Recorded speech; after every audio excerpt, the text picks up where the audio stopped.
మనము ధన్యవాదాలు చెప్పుకోవాల్సిన అవసరం ఎంతైనా ఉన్నది. గతంలో మన సంగారెడ్డి జిల్లాలో చాలా ట్రైనింగ్స్ కండక్ట్ చేసుకున్నాము. Biological science, physical science, mathematics ఇట్లాంటి ట్రైనింగ్స్ మనం కండక్ట్ చేసుకుంటా ఉంటాం. కానీ హిందీ ట్రైనింగ్ ను కండక్ట్ చేయడం అనేది చాలా అరుదు. మరి ఈరోజు మనం ఈ జూమ్ యాప్ క్లౌడ్ మీటింగ్ ద్వారా మనం ఈ హిందీ యొక్క శిక్షణ కార్యక్రమాన్ని 3 రోజుల కార్యక్రమాన్ని మనం ఈరోజు ప్రారంభం చేసుకోవడంలో చాలా సంతోషకరమైన విషయం. అయితే ఎందుకు స్టార్ట్ చేయాలనే ఆలోచన ఎందుకు వచ్చిందంటే, మన జిల్లా శాఖ అధికారి గారు నేషనల్ అచీవ్మెంట్ సర్వే 2010 రిజల్ట్ ను ఒకసారి రివ్యూ చేస్తా ఉన్నప్పుడు ఆ యొక్క రిజల్ట్ ఏ విధంగా ఉందంటే 3వ తరగతిలో 71.47% రిజల్ట్, 5వ తరగతిలో 62.35%, 8th క్లాస్ లో 47.16%, 10th క్లాస్ వచ్చేసరికి 42.19, అంటే 3rd క్లాస్ లో 71, 5th లో 62, 71 నుంచి 62 పడిపోయింది 5th కి వచ్చేసరికి. 8th కి వచ్చేసరికి 62 నుంచి 47 పడిపోయింది. 8th నుంచి 10th కి వచ్చేసరికి 42% పడిపోయింది. అంటే దీన్ని బట్టి ఏమర్థమవుతుంది మనకు, హయ్యర్ లెవెల్ హై స్కూల్ కి వెళ్లే కొద్దీ పిల్లల యొక్క రిజల్ట్ పడిపోతా ఉంది.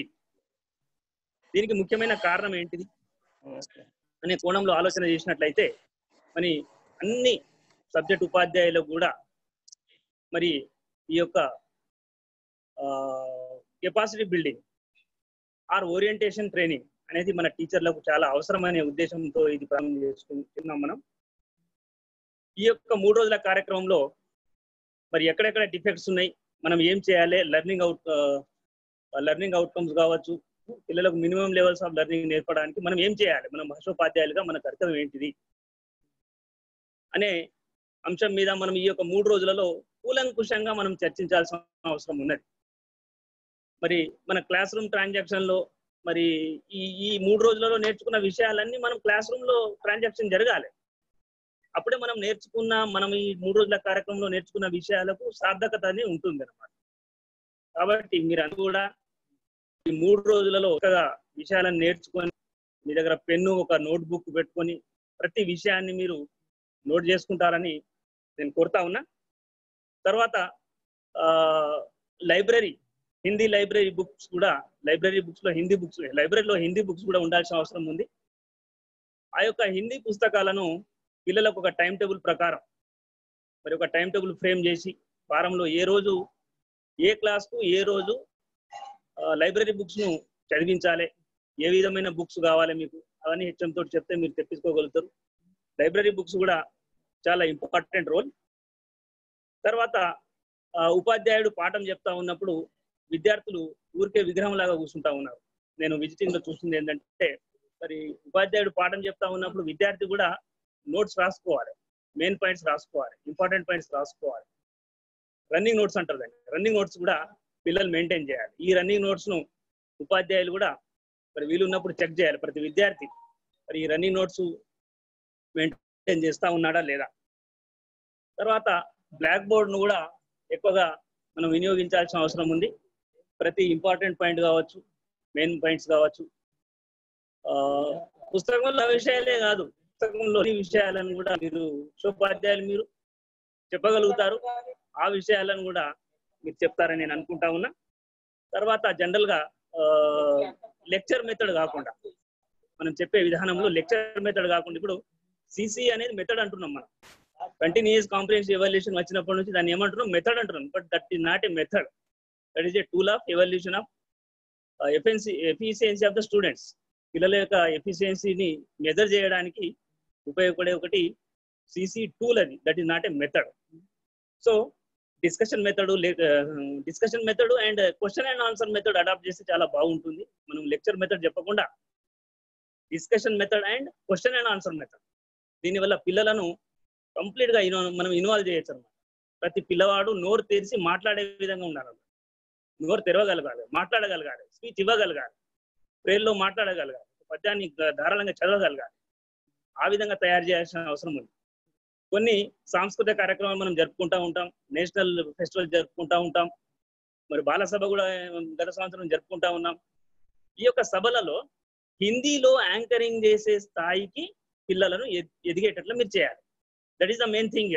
అది ఒక్కటి గుర్తుపెట్టుకోండి, మీ పిల్లవాడు హిందీలో యాంకరింగ్ చేసే స్థాయికి మీరు చేస్తారని నేను కోరుకుంటా ఉన్నా. ఇది ఒకటే గుర్తుపెట్టుకోండి. మన పిల్లలు ఏదైనా మన పాఠశాలలో కార్యక్రమం జరిగినప్పుడు హిందీలో యాంకరింగ్ చేయగలగాలి. హిందీలో యాంకరింగ్ ప్రతి పిల్లవాడు, ఒకరిద్దరు కాదు, ప్రతి పిల్లవాడు కూడా హిందీలో యాంకరింగ్ చేసే స్థాయికి మీరు చేస్తారని, ఈ విధంగా చేస్తే మా ఫలానా Hindi sir, Suresh sir, Gundappa sir ఈ విధంగా మాకు నేర్పిండు కాబట్టి మాకు హిందీ ఈ మట్టుకు వస్తుందని మనం ఆ పిల్లవాడు చెప్పుకుంటాడు. ఇప్పుడు నేను మ్యాథ్స్ టీచర్ పేరు చెప్పుకుంటా, ఇప్పటికీ మీరు కూడా మీకు ఇష్టమైన సబ్జెక్ట్ టీచర్ పేరు చెప్పుకుంటారు. ఆ విధంగా మనకు ఒక గుర్తింపును, మీరు స్వతహాగా ఒక గుర్తింపును, ఇండివిజువల్ గుర్తింపును తెచ్చుకుంటారని కోరుతూ ఈ 3 రోజుల కార్యక్రమాన్ని మంచిగా సద్వినియోగం చేసుకొని రేపు క్లాస్ రూమ్ ట్రాన్సాక్షన్ లో ఇంప్లిమెంట్ చేస్తారని కోరుతూ ముగిస్తున్నాను. Thank you 1 and all. ఇక మీరు స్టార్ట్ చేయండి సార్. ఇక మీ యొక్క program RPs please sir. Sir నమస్కారం సార్. సార్ అబ్దుల్లా సార్ పరిచయం చేస్తారా? నేను చేస్తాను సార్.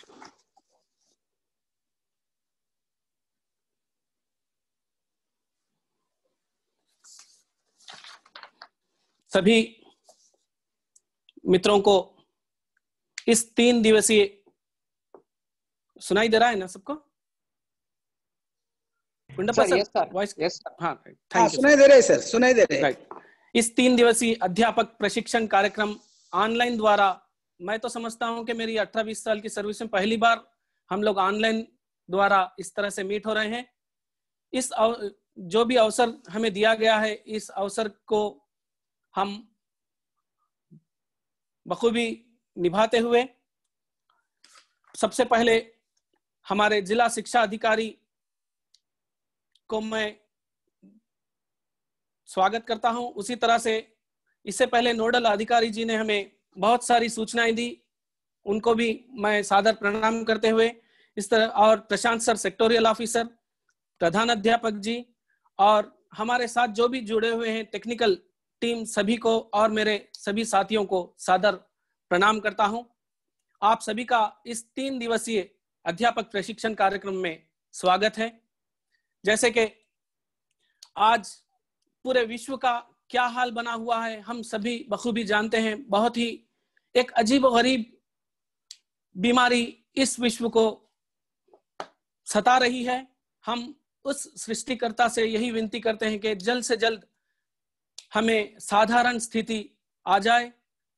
कोविड-19 के इफेक्ट से आज स्कूल खुलना मुश्किल ही नहीं, नामुमकिन बना हुआ है। तो हमारे जिला विद्या शाखा की तरफ से, स्टेट की तरफ से कि आईसीटी को विनियोग में लाएं, इस तरह से प्लानिंग चल रही है। आईसीटी का अर्थ इंफॉर्मेशन एंड कम्युनिकेशन टेक्नोलॉजी को अध्यापकों को विनियोग में लाने का प्रयास कर रहे हैं। उसमें हिंदी अध्यापक की क्या भूमिका होनी चाहिए, हम इस 3 दिवसीय कार्यक्रम में सीखने की कोशिश करेंगे। मेरे साथ जो है सीनियर अध्यापक सभी लोग आप लोग जानते हैं, श्री गुंडप्पा जी से भी सुपरिचित हैं और सईद सर से भी आप लोग सुपरिचित हैं और देवी किशन सर से भी सुपरिचित हैं और ललितांबिका मैडम भी आपका साथ देंगे, बात करने का प्रयास करेंगे। इस तरह से हम आज का सेशन जो है सईद सर से स्टार्ट करने का प्रयास करेंगे। तो मैं 2 लाइन आप लोगों को बोलकर मैं उनको सौंप देता हूं। एक वाकया आप लोगों को सुनाना चाहूंगा। शाहरुख खान को तो आप लोग सभी जानते हैं। शाहरुख खान आज दुनिया में बहुत सारा नाम कमा रहा है, एक अच्छी एक्टिंग, एक अच्छे व्यक्तित्व के रूप में। तो उससे उसको जो प्रेरणा मिली है वो बता रहा था एक माहौल में कि उसके माँ से कहता है बड़ा होते वक्त के, मम्मी का पहलू पकड़कर, माँ मैं अमिताभ जैसा बनना चाहता हूँ। तो माँ ने उसे कहा तुम्हारा कद बहुत छोटा है बेटा, अमिताभ जैसे बनना है तो लंबे बनो। तो बहुत लटका, बहुत झटका, लेकिन इतना लंबा नहीं हो सका। तो उसने फिर अपनी माँ के पास गया और माँ से कहता है कि माँ मैंने तो बहुत कोशिश कर ली लेकिन मैं लंबा नहीं हो पा रहा हूं, मैं क्या करूं। तब माँ ने कहा कि मैं फिजिकल लंबापन की बात नहीं कर रही हूं बेटा, मैं तो उनके काम के खत की बात कर रही हूं। अर्थात यही होना चाहिए कि मनुष्य जो है जब भी कोई काम करे, जब भी कोई कार्य करो तो ऐसा करो कि उस काम को ही गर्व हो के यस इस जो करने वाला काम है ऐसा कर रहा है, जो करने वाला है उस पे ही गर्व होना चाहिए। समझ में आ रही है बात?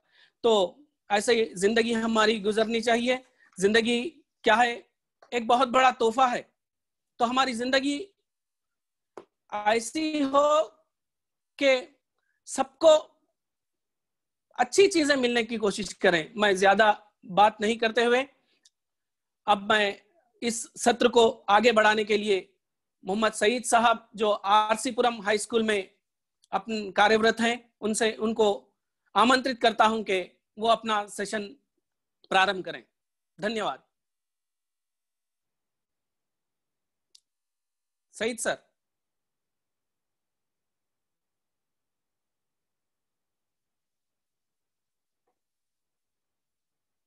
सईद सर हैं आप?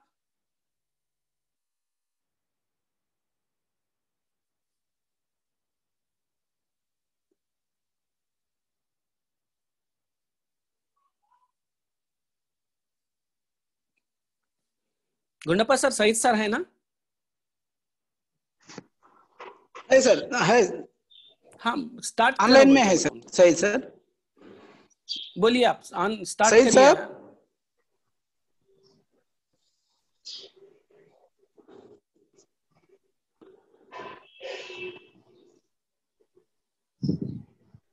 సైద్ సార్ మీ స్క్రీన్ పైన రైట్ సైడ్ అన్మ్యూట్ చేసుకోండి. మీరు కో హోస్ట్, మీరు అన్మ్యూట్ చేసుకోవచ్చు. Saeed sir.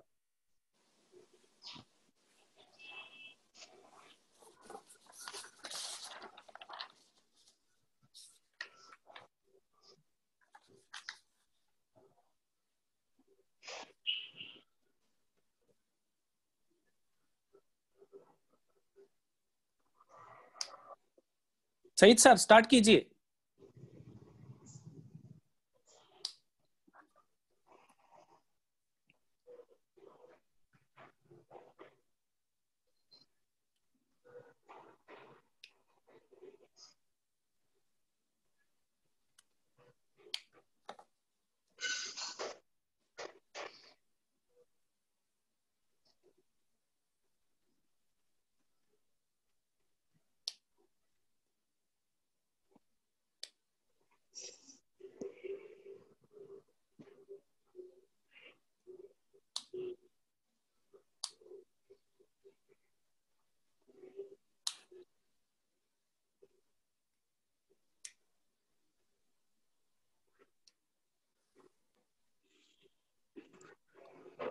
Saeed sir,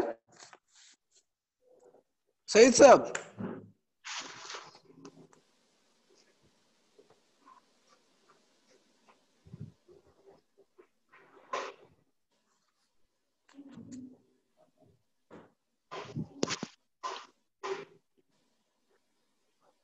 sir Syed sir మాట్లాడండి సార్, మీ అన్మ్యూట్ లోనే ఉంది సార్. సార్ ఎనీ ప్రాబ్లం ఉంది ఏమన్నా? అబ్దుల్లా సార్, గుండప్ప సార్, ప్రాబ్లమా? లేదు సార్, ఏం లేదు సార్. నాకు వినిపిస్తుంది సార్ వాయిస్, కానీ మీకు తెలియాలి. రైట్ మీరు స్టార్ట్ చేయండి సార్. Thank you. వినిపిస్తున్న వాయిస్ నాది చాలా క్లియర్ గా ఉంది, మీరు స్టార్ట్ చేయండి. అబ్దుల్లా సార్, నాకు రెస్పాండ్ అవ్వండి మీరు. నాది వినిపిస్తుందా మీకు? వినిపిస్తుంది సార్, మీరు ప్రారంభించండి. Okay, thank you sir. धन्यवाद सर जी. सर नमस्कार सर जी. सही सर. आज 3 दिवसीय कार्यक्रम की शुरुआत है. వినడం లేదు సార్. ఏమి వినిపించలేదా? మీ లూజ్ కనెక్షన్, ఏమైనా కనెక్షన్ आपका लूज? లేదు వినిపిస్తుంది సార్, మీరు స్టార్ట్ చేయండి. గుండప్ప సార్, మీ పర్సనల్ డివైస్ ప్రాబ్లం ఉండొచ్చు గుండప్ప సార్ కు. ఓకే, మీరు స్టార్ట్ చేయండి సార్, టైం అవుతుంది. सर नमस्कार सर जी। सभी उच्च अधिकारियों को मेरा नमस्कार और सभी हिंदी प्रेमियों को सादर नमस्कार। ये जो 3 दिवसीय प्रोग्राम है, इस प्रशिक्षण कार्यक्रम को हम सफल बनाने का प्रयास करेंगे। साधारणतया प्रशिक्षण कार्यक्रम हम सब में एक प्रकार का उत्साह भर देते हैं, क्योंकि हम सबको आपस में मिल बैठकर विचार विनिमय करने का अवसर मिलता है। इस प्रकार के अवसर का सदुपयोग करके लाभ और आनंद लेना हम सबका दायित्व बनता है। यह प्रशिक्षण कार्यक्रम किसी एक का नहीं है और किसी एक के लिए नहीं है, बल्कि यह कार्यक्रम हम सबका और हम सबके लिए है। विचार विनिमय या आदान प्रदान के विषय में सभी की भागीदारी समान रूप से होनी चाहिए। सत्र के नियमों का पालन करना, एक दूसरे के विचारों का आदर करना सबका दायित्व बनता है। जब भाषा या भाषोपाध्याय का काम या नाम प्रस्तावित होता है तो समाज के प्रति जिम्मेदारी बढ़ जाती है। भावी समाज के निर्माण में भाषोध्यापक की भूमिका अन्य अध्यापकों से अधिक हो जाती है, क्योंकि छात्र को नैतिक मूल्य व आदर्शों से भरित सीख भाषा अध्यापक के द्वारा ही सर्वाधिक साध्य है। ऐसे में राष्ट्रभाषा की गरिमा को ध्यान में रखकर हम सबको अपना दायित्व निभाना पड़ता है। इस प्रकार सच्चे व अच्छे नागरिकों के निर्माण के साथ साथ राष्ट्रीय निर्माण व राष्ट्रहित हम सब के लिए एकमात्र लक्ष्य बन जाता है। आइए आज का कार्यक्रम शुरू करते हैं। आज का कार्यक्रम शुरू करते हुए हम प्रथम सत्र शुरू करते हुए इस सत्र में पहला कालांश यानी कि आज प्रथम दिन और प्रथम सत्र में विषय राष्ट्रभाषा हिंदी के महत्व के बारे में जानेंगे और चर्चा भी करेंगे। सो सीधे हम प्रवेश करते हैं विषय की ओर। राष्ट्रभाषा हिंदी का महत्व। सर्वप्रथम हम सबको यह जानना होगा कि भाषा क्या है। भाषा विचारों का वाहक है। भाषा विचारों का वाहक है। मानव संप्रेषण का आधार है भाषा। भाषा का विकास मानव समाज में ही होता है। मानव समाज के बिना भाषा अधूरी होती है और भाषा के बिना मानव समाज अधूरा होता है। भाषा के द्वारा ही किसी प्रांत का समाज समृद्ध हो सकता है। समृद्ध समाज के कारण मुख्य कारक है समृद्ध समाज के संस्कृति, संप्रदाय, इतिहास, आदर्श, नैतिक मूल्य, आचार विचार। ये सभी कारक समृद्ध समाज के कारक होते हैं भाषा के द्वारा। इन सब की वाहक भाषा ही होती है। फिर से